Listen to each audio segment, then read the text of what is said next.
During the Second World War, a couple were driving home one night and they picked up a hitchhiker.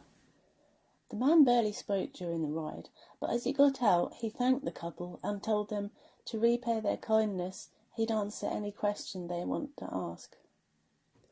The driver smiled and said, "All right, when will the war end?" The hitchhiker replied, "The war will end in July, as surely as you will have a dead man in your car before you get home." Unsettled, the couple said goodbye and drove off. Before they reached home, they saw a wrecked ambulance by the road. They picked up the driver and a badly hurt patient. By the time they reached the hospital, the patient had already died. As the shock wore off, the couple regretted that they hadn't asked the hitchhiker what year.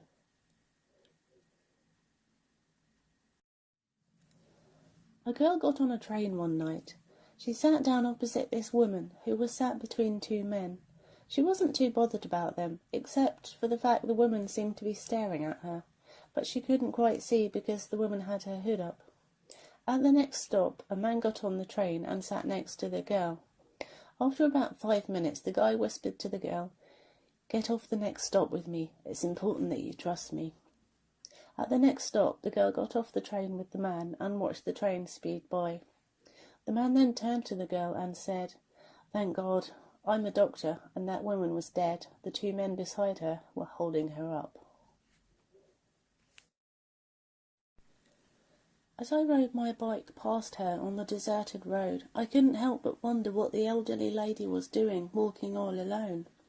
I looked at the rearview mirror to check and saw her smile at me from the back seat. When I was around 4 years old, we went to visit my granny and pawpaw. The morning after we arrived, my mum found my bed empty when she went to wake me. It was a really foggy day and I was nowhere in the house. My granny went out to find me and ran into me heading back from my great-grandmother's house just down the way. She was about to whip me when she asked me where I was. I told her I was with Mam. She made me pancakes. Granny grabbed me, picked me up and held me tight as she carried me back to her house. I found out years later that my Mam, great-grandmother, who I had never met, died a week earlier. That's why my mum went to visit. My granny told me I had described her mother perfectly, having never seen a photo of her or met her.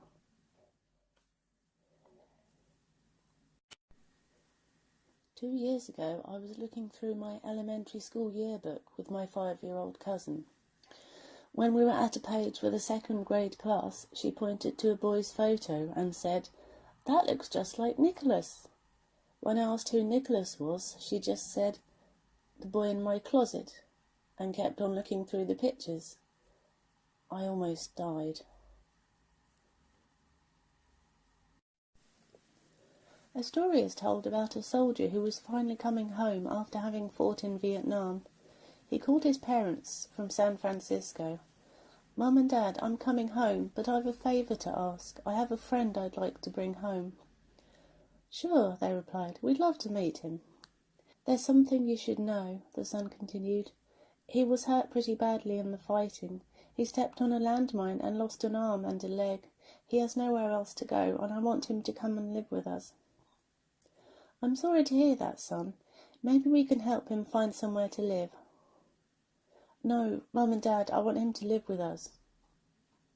"Son," said the father, "you don't know what you're asking. Someone with such a handicap would be a terrible burden on us. We have our own lives to live, and we can't let something like that interfere with our lives. I think you should just come home and forget about this guy. He'll find a way to live on his own."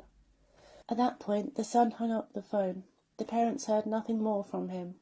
A few days later, they received a call from the San Francisco police. Their son had died after falling from a building, they were told. The police believed it was suicide. The grief-stricken parents flew to San Francisco and were taken to the city morgue to identify the body of their son. They recognized him, but to their horror they also discovered something they didn't know. Their son had only one arm and one leg.